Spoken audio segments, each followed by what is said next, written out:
Bonjour à toutes et à tous et bienvenue à ce premier Global Industry Connect. 4 jours de webinaires thématiques dédiés aux univers que vous retrouvez traditionnellement sur le salon Global Industry. Alors, le webinaire que nous allons partager maintenant s'intègre dans l'univers Smart Tech avec un angle interopérabilité et puis plus précisément IO-Link. Dans un instant, c'est Thierry Lecoeur, qui est président du collectif IO-Link au sein du GIMELEC, qui va nous parler du marché IO-Link. Puis nous suivrons 9 pitchs de 3 minutes chacun, présentant une nouveauté, un produit, un service ou une solution. Alors, avant de démarrer, un petit mot sur les outils à votre disposition pour optimiser cette expérience webinaire. Tout d'abord, vous avez sous la fenêtre vidéo le nom des intervenants et des entreprises. En vous connectant à MyGI Connect, il y a un petit tuto tout en haut de l'écran pour ceux qui ne seraient pas connectés. Vous avez accès au planning des rendez-vous pour prolonger un échange. Vous pouvez en même temps interagir sur le fil d'actualité à droite de l'écran. Si vous souhaitez poser une question, allez-y. Si vous n'avez pas de question, mais qu'une question en ligne vous intéresse, vous likez. Comme ça, elle va remonter au fil des discussions. Et à la fin, on essayera de prendre en compte quelques questions. Sans perdre de temps, on commence tout de suite en retrouvant Thierry Lecoeur. Vous avez 2 minutes pour nous dresser, Thierry, un panorama rapide, bien sûr, ce marché d'IO-Link. À vous. Bonjour à tous, merci de vous être connectés pour découvrir ce que nous appelons la première brique de l'industrie 4.0. Donc le marché IO-Link, en fait, c'est une technologie qui vous permet de pouvoir discuter directement avec le microprocesseur des devices IO-Link. Et c'est une norme, c'est-à-dire que vous n'êtes pas noyé dans une niche avec un fabricant. C'est aujourd'hui un consortium de plus de 200 fabricants dans le monde qui vont vous proposer de multiples produits. Et sur le collectif IO-Link France, que j'ai l'honneur de diriger, aujourd'hui 17 sociétés. Vous avez donc dans cette technologie une information directe depuis le device sur le terrain qui vous permet d'échanger des informations en entrée, en sortie, en pilotage, en paramétrage, en diagnostic. Donc chacun de mes confrères va vous présenter quelques produits. Et donc vous êtes aujourd'hui dans un système de câblage tout à fait traditionnel de câble M12. Le marché aujourd'hui, comme je vous l'ai dit, ce n'est pas du tout un marché de niche. Aujourd'hui, il y a plus de 11 millions de nœuds installés et l'offre produit va concerner énormément de modules, donc des modules des maîtres IO-Link qui sont en fait des blocs d'entrée-sortie intelligents pour transcoder l'IO-Link vers un réseau Ethernet supérieur. Évidemment, des capteurs, des actionneurs, des hubs, des moteurs, des îlots pneumatiques, une offre complètement hétéroclite, mais complètement standardisée et qui se plus ou moins connecté en plug and play. Voilà. Merci Thierry d'avoir été rapide. Sur la slide d'avant, on a vu plein de produits IO-Link, donc on verra d'ailleurs au fil de l'avancée de ce webinaire toute la richesse, les capteurs, les mètres, etc., mètres IO-Link, etc. Aujourd'hui, le ratio entre des produits qui sont IO-Link et ceux qui n'auraient pas cette fonction, c'est une fonction dans la gamme d'offres, c'est important. En fait, aujourd'hui, cette technologie venant à la base des capteurs, on va dire considérer que en gros 90% de l'offre capteur est IO-Link, quel que soit le fabricant. Les actionneurs étant venus a posteriori, on a encore une offre un peu plus réduite, mais de mois en mois, on a des offres sur le terrain qui arrivent. Des vannes, par exemple, aujourd'hui, beaucoup de fabricants de vannes annoncent leurs produits sur cette année. Donc l'offre devient complètement, couvre tous les aspects du marché. Donc on peut considérer 90% des capteurs et en gros 30-40% des actionneurs. D'accord, oui, c'est déjà quand même de bons ratios. Merci beaucoup pour cette présentation d'IO-Link. Je donne la parole au premier intervenant, Omar Gibi. Il va nous présenter Baluf et puis surtout les dernières innovations de son entreprise. Je vous passe la parole. Merci Guy, bonjour. Merci Guy, bonjour. Omar, Société Balouf, donc je suis ingénieur support technique avant-vente, après-vente. Alors, pour Balouf France, ou Balouf en général, c'est un groupe allemand, donc fondé en 1921. C'est un leader mondial en technologie de capteurs et de systèmes proposant des solutions complètes, en automatisation et en traçabilité industrielle. Donc, pour Balouf France, la filiale, du coup, c'est une filiale française créée en l'an 2000. Elle est implémentée à l'est de Paris, à Croissy-Beaubourg, au 77, et du coup, on couvre l'ensemble des comptes nationaux. Donc, le point le plus important de tous les chiffres, 9 usines de production, 61 filiales de vente. Il faut savoir que Balouf investit beaucoup de son chiffre d'affaires, une grande partie dans l'innovation et la recherche et le développement de nouveaux produits. Et cela est prouvé, par exemple, avec les chiffres, plus de 400 brevets et plus de 100, bien sûr, nouveaux produits. Voilà. Donc, concernant, du coup, nos engagements qu'on offre aux clients, donc, premier point, c'est nous accompagnons, bien sûr, nous accompagnons les clients à travers les 3 secteurs d'industrie par nos 3 managers. Du coup, dans le pôle transport, le pôle énergie et le pôle agro et pharma. Donc, deuxième point, c'est que nous nous engageons aussi à accompagner les clients avec notre expertise technique avant-vente et après-vente, bien sûr, à travers 3 ingénieurs d'application. Et dernier point aussi, c'est que nous nous engageons aussi à offrir notre expérience à peu près de plus de 10 ans dans l'IoLink. Donc, cela est prouvé par les produits qui sont un petit peu à droite de l'image, du coup, allant du capteur simple inductif capacitif de détection, les smart caméras qui sont aujourd'hui multi-protocoles Ethernet IP Profinet avec une voie IoLink, des processeurs RFID en IoLink aussi avec une voie IoLink, des solutions de Mold ID et Tool ID. Je vais en revenir dans le slide d'après pour la traçabilité des molds et des outils. Du coup, des colonnes lumineuses, la safety via IoLink qui permet un petit peu de rationaliser la safety et du coup d'intégrer les solutions safety dans une architecture IoLink. Et du coup des solutions dans le process et le monitoring à travers nos nouveaux capteurs de surveillance d'état, du coup qui permet à la fois de mesurer les vibrations, la température, l'humidité et la pression ambiante. Bien sûr, là c'est pour détecter les dérives de température, dérives de vibration. C'est un capteur beaucoup plus dédié vers les domaines de l'IoT et de la maintenance préventive et prédictive. En dernier lieu, bien sûr, on a des capteurs pour mesurer les distances ou des actionneurs aussi IoT. Dans ce dernier slide, j'aimerais revenir sur nos dernières innovations. Du coup, le capteur BCM, comme j'ai cité dans le slide d'avant, c'est un capteur qui est entièrement en IoLink et qui permet d'avoir les vibrations sur 3 axes X, Y, Z. La température de contact, par exemple, sur un moteur ou sur une armoire, l'humidité et la pression ambiante. On offre aussi parmi nos dernières innovations des systèmes SAMS, appelés SAMS, et du coup, c'est des solutions à travers nos produits, master, capteurs aussi, IoLink ou autres, qui permettent en fait d'avoir plus de flexibilité, de la multifonctionnalité et de réduire aussi les coûts. Tout cela dans un cadre de la maintenance aussi préventive et prédictive. Le Tool ID et le Mold ID qui sont des innovations récentes chez Balouf et ils sont beaucoup plus des solutions clés en main. Elles offrent la traçabilité et la gestion intelligente des outils, par exemple chez les fabricants dans les machines de commande numérique ou des moules dans les presses. La safety via IoLink qui permet un petit peu d'intégrer la safety dans les architectures IoLink. Et en dernier lieu, on a les smart caméras qui sont multi-protocoles et qui ont aussi un port IoLink. La dernière image, en fait, dans la partie bleue, c'est une image d'un programme qu'on a développé à travers le BCM qui permet de remonter les 4 mesures en même temps. Voilà. Merci pour votre attention. Et vous avez déjà répondu à toutes mes questions. Vous faites tout est IoLink d'office. Hein. C'est bien, Guy. Écoutez, je passe tout de suite la parole à Frédéric Moulin pour Festo, où vous allez nous parler d'une architecture d'automatisme. Oui, alors tout d'abord, bonjour, je m'appelle Frédéric Moulin, mon métier c'est expert en solutions pneumatiques chez Festo France. Alors un petit mot sur Festo. Festo, c'est une société familiale bientôt centenaire, parce qu'on a été fondé en 1925, qui a commencé avec la machine à bois et aujourd'hui on propose des solutions d'automatisme de pointe, alors aussi bien sur la technologie pneumatique qu'électrique. Combien de fois un fournisseur vous a affirmé qu'intégrer un nouveau matériel ne posera aucun problème? En fait, ce n'est pas si simple. C'est pour ça que Festo a choisi de se concentrer aujourd'hui sur la connectivité des machines, sur l'interopérabilité. Notre objectif, toujours, c'est d'augmenter la productivité de nos clients. Alors, la connectivité, ça nécessite des standards de connexion et de communication. Et sur le terrain, on l'a vu, le standard, c'est IoLink aujourd'hui. Il n'y a pas de doute là-dessus. C'est pour ça que Festo intègre IoLink sur ses composants de terrain. Alors, on va pouvoir passer à la slide suivante.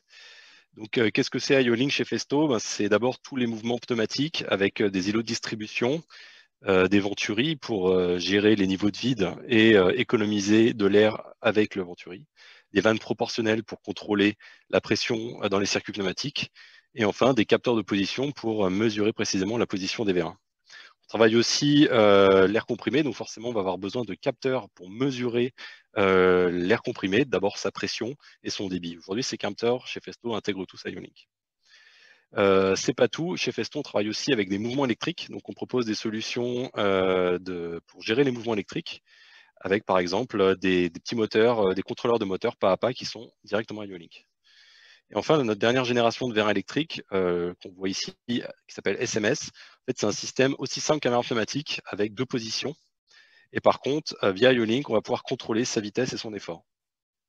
Et enfin, pour l'appréhension, on a une petite pince électrique en plus de toutes nos pinces pneumatiques aujourd'hui disponibles.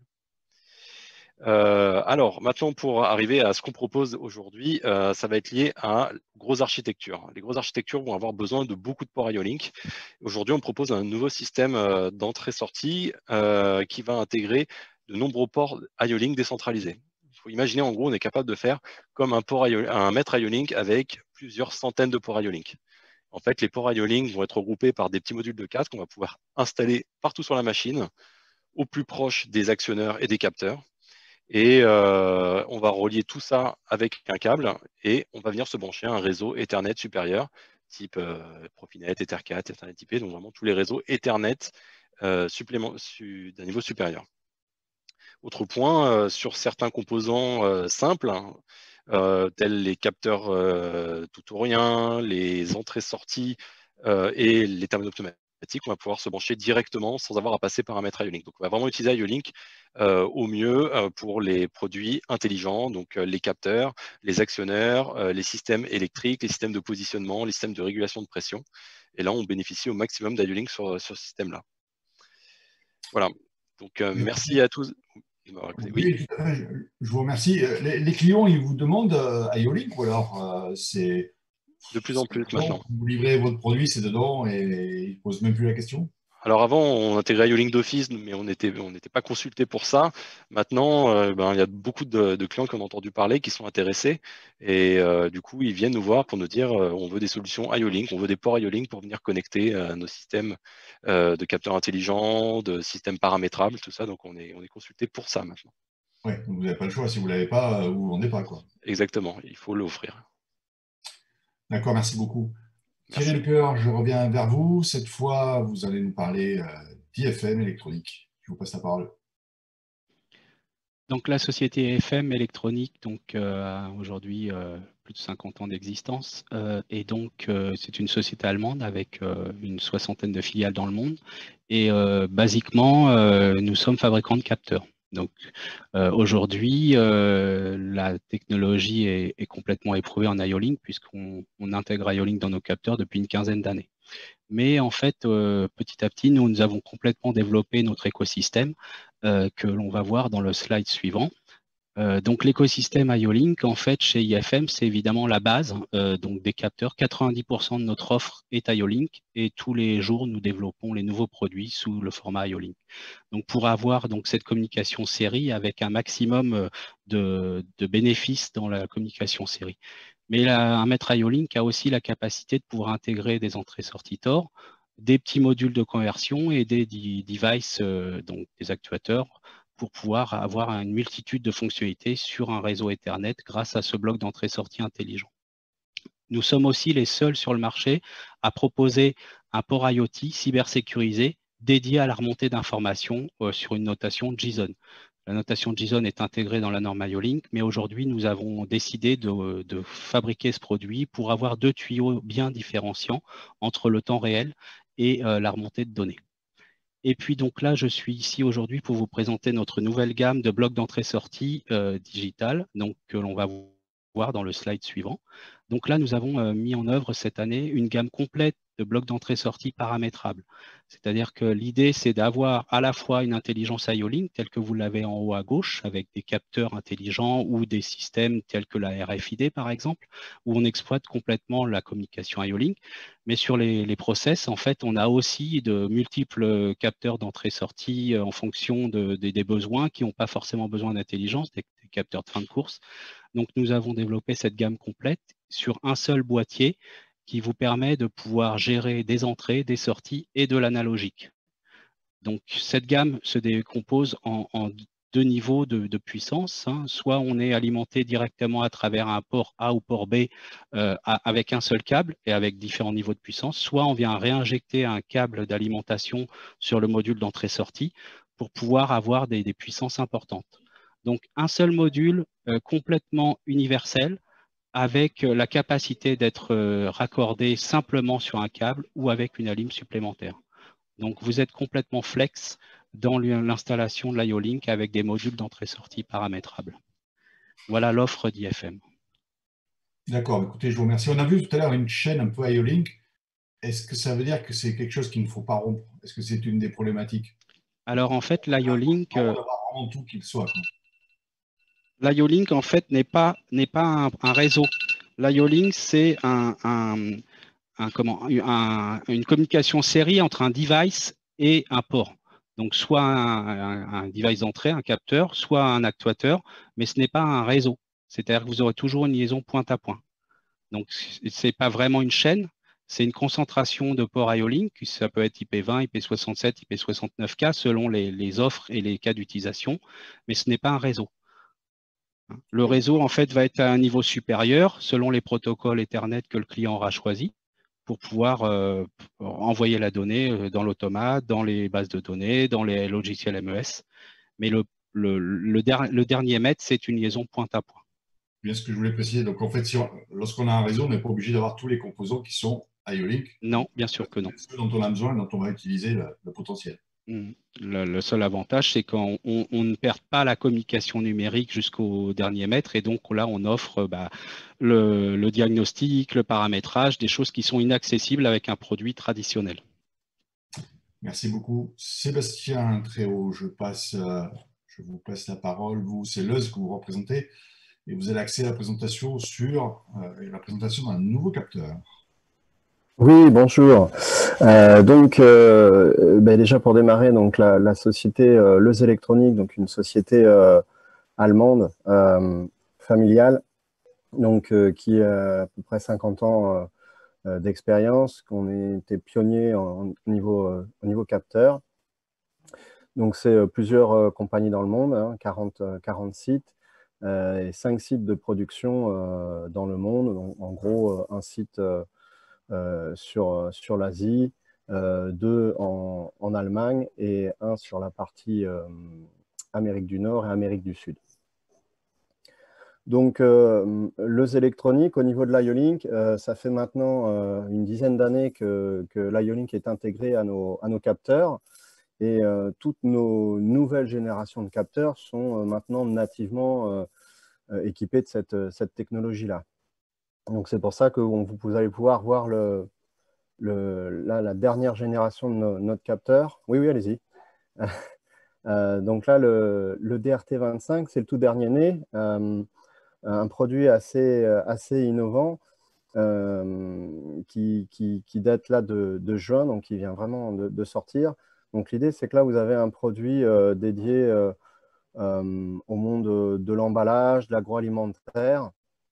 Et c'est un produit qui a été breveté, sur lequel on a des solutions où on fait aussi bien du contraste et de la mesure avec de la triangulation. Et ces deux fonctions sont combinées dans ce même capteur. Donc, il va me permettre de faire un apprentissage sur le tapis qui devient sa zone de référence. Et donc, tout ce qui va passer dessus va être vu. Donc là, dans l'idée, l'IO-Link peut servir par rapport à des différents modes de réglage que vous pourriez avoir. On peut totalement passer sur la technologie de l'IO-Link pour faire ces changements de programme si c'était nécessaire en termes d'environnement un peu plus difficile. Dans la même idée, vous avez là un de nos capteurs mesurants sur lequel il va être nativement IO-Link. On va renvoyer les informations directement en mesure, c'est-à-dire que là où vous aviez besoin, par exemple, de prendre une carte analogique auparavant ou une carte RS-232, avec l'IO-Link, vous allez pouvoir nativement récupérer les informations numériques sans avoir de perte de précision et qui permet d'être très réactif et pareil, de pouvoir jouer au niveau des filtres, des pics, des choses comme ça. Donc, c'est vraiment ça l'idée de l'IO-Link, c'est de pouvoir intervenir sur les capteurs au plus proche et sans avoir à venir modifier sur le site ou en touchant au capteur en lui-même. Écoutez, je vous remercie pour cette présentation claire. Est-ce que c'est justement pas avec ce type de capteur qu'Iolic devient de plus en plus pertinent? Oui, complètement. Il y a vraiment, alors il y a encore quelques capteurs où, bon, les mettre en Iolink, la question peut se poser, mais typiquement sur des capteurs où on a amené à gérer des seuils, des réglages différents et autres, et l'Iolink permet de gérer tout ça à distance sur un principe numérique et répond à la demande. Donc ça se fait naturellement et justement, c'est ça qui pousse aussi derrière par rapport à l'intégration de l'Iolink et des capteurs et tout ce qui va autour, bien évidemment. Ok, merci beaucoup. J'en profite pour répondre. J'ai quelques personnes qui demandent déjà des références de produits dont ils ont entendu parler, que ce soit là ou précédemment. N'hésitez pas, vous avez le nom des personnes, vous pouvez cliquer pour prendre directement un lien avec eux et avoir les références complètes du produit et aller plus loin dans la prospection, ce qui est l'objectif. Je vais passer la parole à Monsieur Mulot, qui va nous parler d'une chose importante, c'est la communication jusqu'au dernier mètre. À vous. Monsieur Mulot, je n'ai pas le son peut-être. C'est peut-être mieux comme ça, non? C'est mieux comme ça, je vous écoute. Bonjour à tous, donc Willy Mulot, je suis Product Manager chez Phoenix Contact sur la partie automation.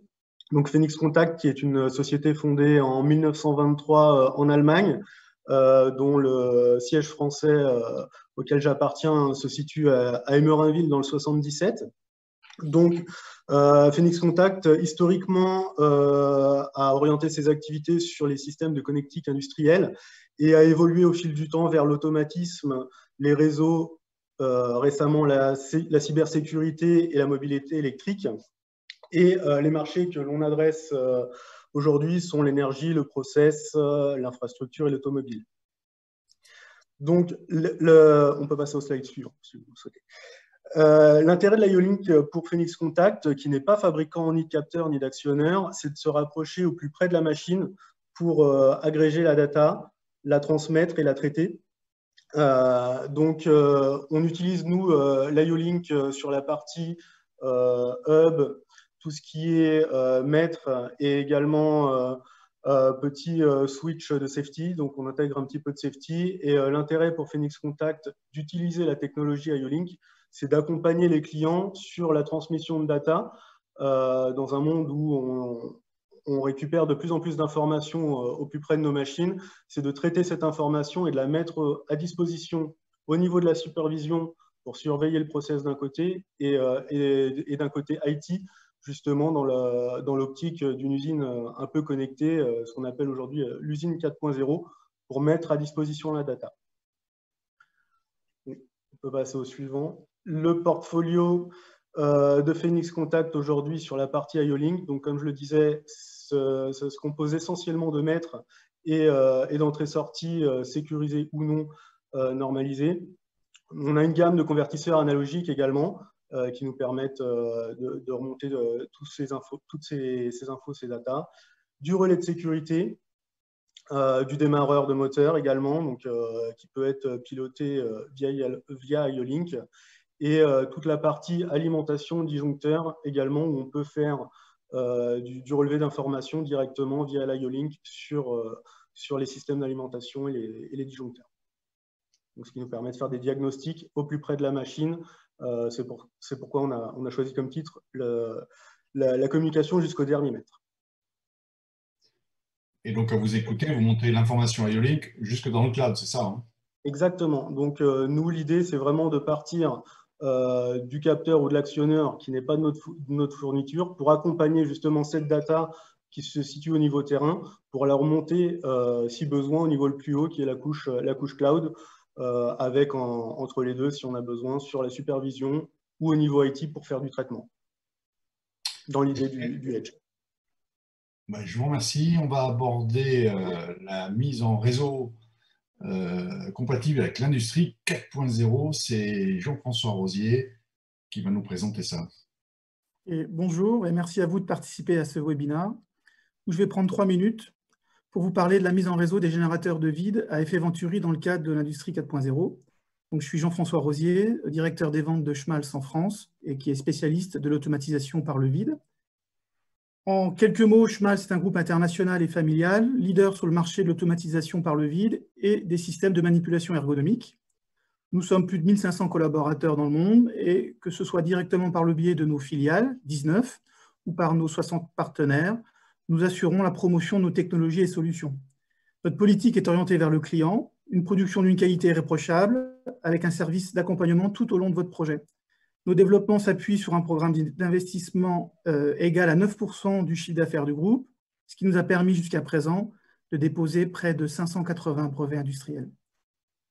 Alors, sur la diapositive suivante, on voit que les composants pour le vide à la pointe de la modernité sont facilement connectables par le biais d'interfaces telles qu'IO-Link, Ethernet et autres bus de terrain, et même depuis votre smartphone via sa fonction NFC.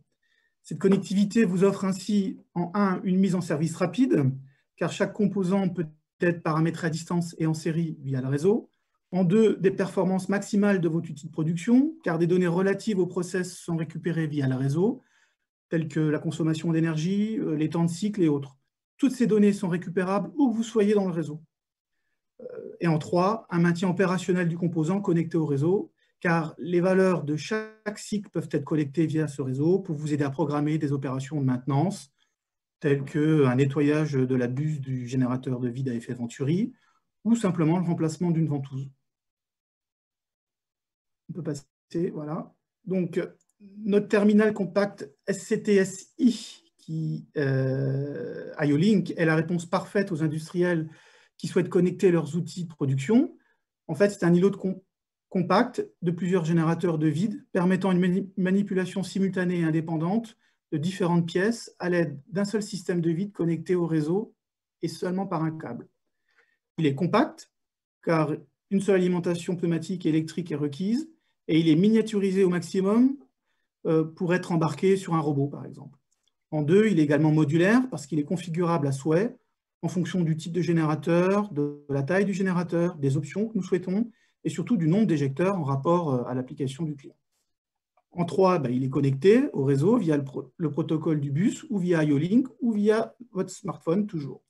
Et en quatre, bien sûr, il est intelligent car chez nous, il peut remonter jusqu'à 44 paramètres divers tels que l'identification du produit, les données de process, la maintenance, la consommation des énergies et bien plus encore. Donc, tel qu'un îlot de distribution pneumatique, notre terminal compact SCTSI dans sa version Ethernet intègre un mètre IO-Link jusqu'à 8 ports classe B, ainsi que des modules d'entrée-sortie, tout ou rien, et jusqu'à 16 ports. Je vous remercie. Si vous avez des questions, c'est le moment. Écoutez, moi je vous remercie déjà d'avoir remontré s'il y avait besoin que la technologie, la pneumatique quelque part, est parfois la grande oubliée du monde digital. Donc ça c'est très bien. Est-ce que tous les générateurs de vide sont IO-Link compatibles ou c'est qu'une partie de la gamme? Tous nos composants qui intègrent de l'électronique intègrent IO-Link. En fait, Schmalz est l'un des premiers fabricants à avoir rejoint le consortium. Chez nous, en tout cas, ça remonte à 2009. Et depuis 2009, nous intégrons IO-Link sur nos générateurs de vide parce qu'il y a énormément de paramètres à rentrer sur chaque appareil. Et lorsque vous êtes sur une ligne robotisée et chaque robot est équipé de 1, 2 ou 3 générateurs de vide, sans IO-Link, vous êtes obligé de le faire à la main. Alors qu'avec IO-Link, vous pouvez le faire en réseau. Vous le faites une fois et après, vous envoyez les informations à tous les générateurs de vide qui sont connectés ou des vacuostats ou autres composants électroniques. Oui, c'est quand même un atout non négligeable. Oui. Je passe la parole à M. Riva de chez SICK qui va aborder le Sensor Integration Gateway, si j'ai bien tout noté. À vous. C'est bien ça. Bonjour à tous. Alors, pour vous présenter rapidement la société SICK, pour commencer, donc SICK, c'est... On vous entend assez mal, peut-être rapprochez le micro. Voilà, est-ce que c'est mieux comme ça? On va essayer, allez-y. Ce sera sûrement mieux comme ça. OK. Donc, la société SICK, aujourd'hui, c'est une société leader dans la conception et la fourniture de capteurs intelligents et de solutions de gestion de données dans le monde industriel. Donc, fort de plus de 40 000 références aujourd'hui, nous sommes présents un peu dans tous les secteurs de l'industrie, que ce soit dans le monde de l'automatisation de la production comme dans l'automatisation de la logistique, mais également sur le secteur de l'analyse industrielle, que ça va être pour les mesures à l'émission de polluants, les mesures de gaz, ainsi de suite, quoi. Donc voilà, SICK aujourd'hui, c'est plus de 10 000 employés dans le monde, répartis sur près de 80 filiales, pour un chiffre d'affaires de près de 2 milliards d'euros. Et ce qui est très important aussi également chez SICK aujourd'hui, là où on met l'accent, c'est qu'aujourd'hui, on reverse 10% à peu près de notre chiffre d'affaires dans la R&D, ce qui nous permet d'innover en permanence et d'être relativement proche des besoins de nos clients et d'ainsi pouvoir les épauler et aller dans leur sens par rapport à leurs besoins. Donc aujourd'hui, je voudrais vous présenter un nouveau produit de la gamme SICK, hein, qui est le SIG 200. Donc le SIG 200, c'est quoi? C'est une passerelle de communication qui va intégrer un mètre IO-Link. Mais alors sur cette passerelle, vous allez avoir la possibilité de raccorder jusqu'à 4 capteurs IO-Link, jusqu'à 12 capteurs IO standard et bien plus si on intègre derrière ces ports un sensor hub tel que le SIG 100, on va pouvoir monter jusqu'à 52 capteurs qu'on va pouvoir mettre en liaison sur cette passerelle. Donc cette passerelle va avoir l'avantage de pouvoir remonter les informations soit vers les bus de terrain, soit via notre fonction qu'on appelle Dual Talk, également en REST API, en JSON, vers les niveaux informatiques supérieurs ou vers, pourquoi pas, le cloud, que ce soit le cloud SICK ou un cloud de notre client. Autre fonctionnalité très importante de cette passerelle, pour terminer, le fait qu'elle intègre, en plus de cette fonctionnalité de récupération de données de capteurs, la possibilité de pouvoir venir programmer en interne des fonctions logiques. Donc, on va pouvoir, via l'outil logiciel SOPAS de SICK, facilement développer des fonctionnalités en interne et en local au plus proche du capteur. L'autre solution que je voulais vous présenter, c'est donc là une solution plutôt logicielle, c'est la Function Block Factory. Donc c'est une solution qui va vous permettre, via l'accès à un site web, de venir développer des blocs programmes pour vos automates. Alors c'est une plateforme qui est multi-automate. On va pouvoir choisir vers quel automate on veut communiquer, choisir quel capteur on veut, pour lequel on veut récupérer les données, que ce soit avec des capteurs SICK ou des capteurs de nos confrères, hein, il n'y a aucun problème.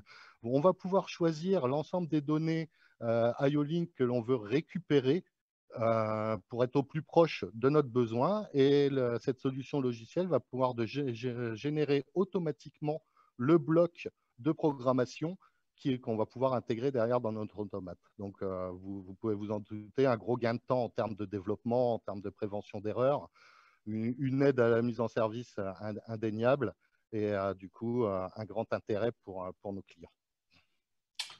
Écoutez, merci. Je les trouve où, ces blocs fonctions? Il faut que je vienne. Combien ça coûte? Alors, aujourd'hui, l'offre va être divisée en fonction de soit on veut développer un bloc programme pour un capteur SICK ou pour un capteur tierce. Je n'ai pas d'ordre de prix comme ça en tête, premièrement, à vous donner, mais ce n'est pas très élevé. En tout cas, le rapport, ce qui est important à savoir, c'est que le rapport prix d'achat de ce bloc par rapport au temps de développement passé, si on devait développer nous-mêmes dans l'automate l'ensemble de la fonction communicante, est largement intéressante. Merci beaucoup. Je passe la parole maintenant à Nicolas Suazé, pardon. Vous allez nous parler de communication transparente. À vous. Bonjour à tous. Donc, je suis Nicolas Suazé, donc chef produit IO-Link pour la société Siemens. Donc, j'ai décidé de vous parler de 3 innovations donc Siemens. Voilà. Donc, je vais commencer par les coupleurs mètres pour automates. Donc, dans cette diapo-là, donc à savoir, Siemens ont différents coupleurs mètres IO-Link, donc basés sur châssis. Donc, par exemple, pour le S7-1200, S7-1500 et ET200SP. Nous allons jusqu'à 8 ports maximum pour cette gamme-là.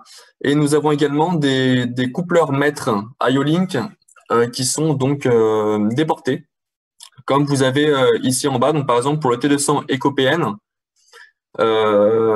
donc l'avantage de ces produits-là, c'est que vous pouvez les mettre déjà en dehors de l'armoire, près de la machine directement, puisqu'ils sont en IP67.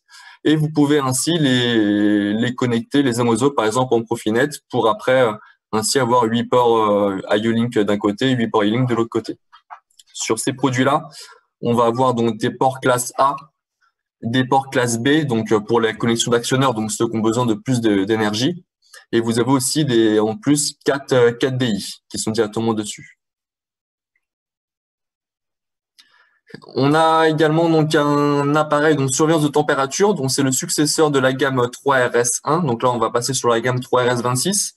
L'avantage de ce produit-là, donc ça sert à surveiller la température des moteurs, des armoires électriques, des roulements, des fluides frigorigènes, des fours, des brûleurs, etc. Donc l'avantage de ce produit-là, c'est que vous pouvez remonter la température et regarder, voir via l'IO-Link l'écart de température qu'il y a pu y avoir sur votre installation. Donc ce produit-là, surtout par rapport à son prédécesseur, il est très compact, hein, il fait 22,5 mm, donc vraiment très compact. Vous avez la possibilité, en ajoutant un module extension, donc directement connecté en infrarouge, donc pas besoin de câblage ou autre ou de connecteur à côté. Vous pouvez avoir donc la certification de sécurité SIL 1 PLC, latex catégorie 2, et après vous avez tout ce qui est normes pour les fours et les brûleurs. Et la dernière chose, donc on a également donc au niveau de la commande donc des clés RFID, donc qui sont, on va dire qu'on va avoir 2 sortes de références, donc soit pour une utilisation basique ou une utilisation en IO-Link. Donc l'avantage de ce produit-là, c'est que vous allez avoir donc 4 clés, donc jaune, bleu, rouge et verte, donc qui correspondent à chaque position, donc des niveaux d'accès différents. Et vous allez avoir une clé blanche uniquement paramétrable via notre logiciel SFPCP pour l'IO-Link, où vous pouvez paramétrer d'autres accès via l'IO-Link. Donc, plusieurs accès dessus. Voilà, merci à vous. Merci beaucoup. Vous avez parlé de maintenance prédictive. Oui. Qu'apporte IO-Link dans ce cas-là? C'est là où il devient indispensable, mais qu'est-ce qu'il apporte? On faisait de la maintenance avant. Qu'est-ce qu'il va apporter de plus? Alors, ce qu'apporte IO-Link là-dessus, sur la maintenance prédictive, c'est que quand vous avez des installations qui tournent depuis un certain temps, vous ne savez pas forcément l'état par exemple, de vos données, en fait, de votre tension, la température. Imaginons la température de vos systèmes, vous savez pas comment elle se passe à l'intérieur, qu'est-ce qu'il y a. Et ça se trouve, il va y avoir, imaginons, un échauffement dans votre armoire. Vous allez dire tout va bien, mais ça va chauffer. Et grâce à l'IO-Link, vous allez savoir donc que dans votre armoire, la chaleur est anormale. Et donc, vous allez contrôler votre armoire et tout ça pour éviter une panne. On pouvait le faire sans IO-Link avant. Ah, on pouvait le faire, mais avec IO-Link, c'est mieux. Non, après, vous pouvez remonter bien d'autres informations. Vous pouvez remonter ça. Vous pouvez remonter, bien sûr, pour tout ce qui est rien qu'une différence on va dire un tout petit écart, vous pouvez le remonter via l'IO-Link et surveiller votre installation à distance et également reparamétrer et étalonner vos capteurs à distance également via l'IO-Link au lieu de vous rendre directement sur site. Donc, vous gagnez aussi en temps comme vous faites tout à distance. Écoutez, merci. J'ai parlé de maintenance prédictive. Il y en a qui me relancent en disant que c'est maintenance prévisionnelle en français.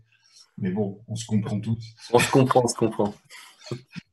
Je passe la parole à Stéphane Wozniak, qui est notre dernier intervenant. Vous nous en avez parlé, vous, d'un maître IO-Link. Je vous écoute. Peut-être nous mettre... Bonjour. Voilà. Vous m'entendez? Allô? Oui, allez-y. Oui, bonjour. Donc, je suis Stéphane Wozniak, ingénieur d'application chez Turbaner. Moi, je m'occupe beaucoup de l'assistance technique avant et après vente sur les produits. J'aide nos clients vraiment à créer tout ce qui est architecture, beaucoup système et automatisme. Donc, je suis chez Turbaner. Turbaner, c'est une société internationale, enfin ce sont 2 sociétés internationales qui ont été créées dans les années 60, une allemande, une américaine.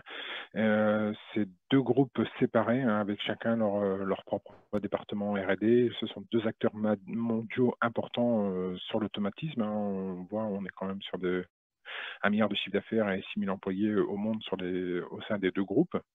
Nous, chez Turbaner France, donc nous sommes la joint venture des 2 sociétés. Donc on est basé à Marne-la-Vallée, hein, à côté du parc Disney. Hein, donc on est issu de la joint venture des deux groupes. Donc on est le représentant direct sur le territoire français, le partenaire idéal sur les fournitures, solutions d'automatisme. Et le gros avantage par ce regroupement des deux marques, c'est qu'on a une très très large gamme et on va du composant maintenant jusque l'automatisme et on remonte de plus en plus haut, hein, dû à l'industrie 4.0. On va vraiment rechercher de plus en plus de produits. Okay, donc on est sur la partie IO-Link, donc toute la partie composants, ben, comme l'ont dit la plupart de mes confrères sur la présentation, on a toutes les caractéristiques de l'IO-Link sont inscrites dans nos composants et on va être capable de remonter tous ces produits au travers de l'IO-Link. Et on a aussi une large gamme de master IO-Link avec des ports A, des ports B, hein, comme beaucoup le font, avec toute la possibilité de remonter d'informations. On axe beaucoup notre communication sur l'IO-Link, sur les deux intérêts de l'IO-Link, hein, donc il y a la partie, le remplacement et le monitoring. Donc on va c'est vraiment pouvoir aller rechercher toutes les informations dans l'IO-Link. On axe aussi beaucoup notre discours sur cette standardisation, en fait, le gros intérêt de l'IO-Link avant même de remonter, de s'intégrer vraiment dans l'industrie 4.0, c'est le gain de câblage, puisque avec un seul master, on va aujourd'hui piloter en fait tout ce qui est actionneur.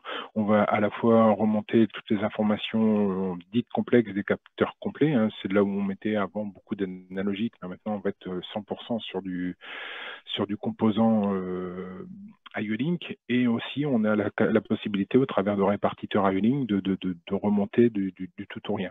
Donc le gros intérêt de l'IO-Link est aussi la simplification de câblage. Alors je vais vous parler plus particulièrement aussi d'un master IO-Link, hein, qui vient de sortir chez nous, hein, qui est compact, hein, qui est un petit sucre, hein, qui prend pas de place dans un coffret, hein, mais le gros avantage de ce petit master IO-Link 4 voies, c'est qu'il est multiprotocole, donc il est à la fois Profinet, Modbus TCP, Ethernet IP. Il a un web server intuitif, il est programmable, c'est quand même pas rien, parce que comme vous savez que sur une voie IO-Link, vous pouvez gérer 15, 16 entrées-sorties et tout ou rien, de l'analogique, des capteurs complexes, etc. Donc vous imaginez que ce petit module en fait est programmable et capable de gérer déjà une petite machine. Donc au travers d'un fonctionnement autonome, et il a 2 ports Ethernet en ligne, et puis on a bien sûr la possibilité de le monter sur un RAID-in. Voilà. Écoutez, je vous remercie. Il nous reste très peu de temps pour terminer. Oui. Je trouve que vous nous avez tous donné envie d'intégrer IO-Link si ce n'était déjà fait. Moi, j'ai 2 petites questions. Je ne sais pas qui veut répondre, mais la première, c'est quel est l'argument pour les personnes qui aujourd'hui ne penseraient pas à IO-Link, mais ça me pose surtout une autre question, c'est quel est le taux d'utilisation? On n'en a pas trop parlé parce que j'ai l'impression que tout le monde, de plus en plus, on va avoir IO-Link qui est compris dans le produit qu'on achète, qui est dans le produit qu'on achète. Il y a combien de personnes qui en utilisent les capacités et les compétences?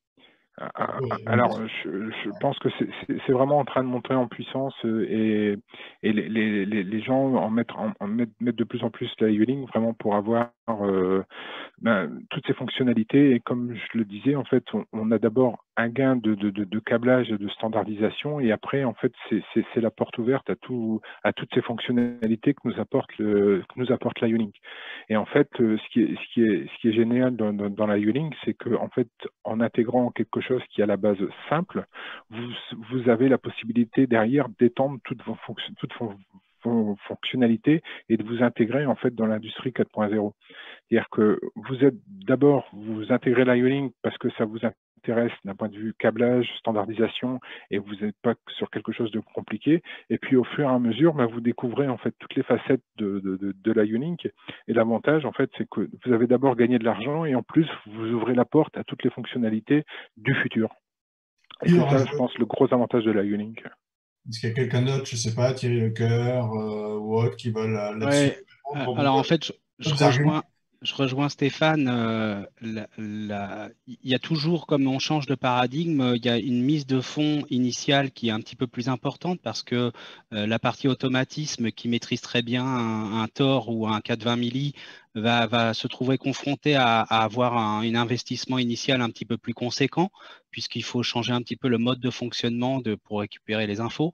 Par contre, une fois que cette mise initiale a été insérée, on a des gains considérables à la fois dans la duplication, dans le paramétrage, dans la remontée d'informations, comme l'a dit Stéphane, et surtout dans le diagnostic. Aujourd'hui, en fait, ce tuyau en fait, du dernier mètre va couvrir énormément de besoins qui sont inaccessibles quand on utilise, comme je vous l'ai dit tout à l'heure, 90% des capteurs sont IO-Link et à environ, on va dire, entre 50 et 60% des clients les utilisent de manière traditionnelle, avec la sortie Tor ou la sortie analogique. Tout à fait. Ouais.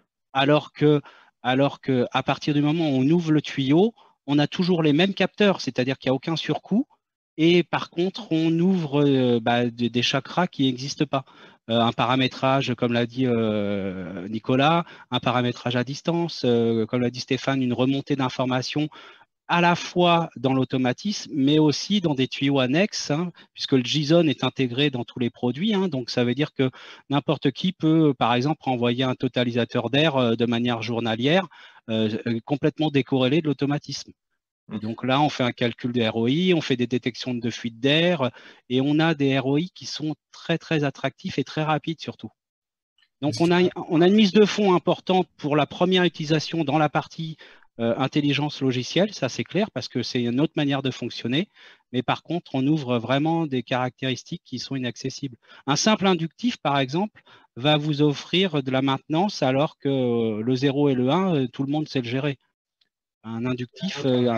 qui veut donner à notre intervenant qui n'a pas repris la parole, qui veut peut-être donner un autre argument, ou même des chiffres, s'il y a quelqu'un qui a une donnée chiffrée. Parce que vous avez parlé d'économie, est-ce qu'il y a quelqu'un qui peut citer un exemple? Il n'y a pas d'exemple, il n'y a personne. Le dernier client qui a utilisé des débitmètres pour gérer l'air a eu un ROI d'1 mois chez nous. Bon, évidemment, il a eu le malheur ou la chance d'avoir une fuite d'air dans le mois considéré. Et le calcul de la fuite d'air sur une année sans avoir découvert cette fuite d'air lui a fait un ROI d'1 mois par rapport à l'investissement initial. Bon, écoutez, en cette période d'après-confinement, c'est très bien. Je vous remercie en tout cas tous d'avoir participé à ce webinaire sur l'interopérabilité, puis surtout IO-Link, puisqu'on n'a parlé que d'IO-Link. Pour tous les auditeurs et téléspectateurs, restez connectés, organisez des rendez-vous, parce qu'il y en a beaucoup qui demandaient des liens pour avoir les noms de produits, etc. Donc, échangez entre vous. La plateforme, elle est faite pour ça. Pour ma part, je vous donne rendez-vous pour d'autres webinaires sur le site. Au revoir.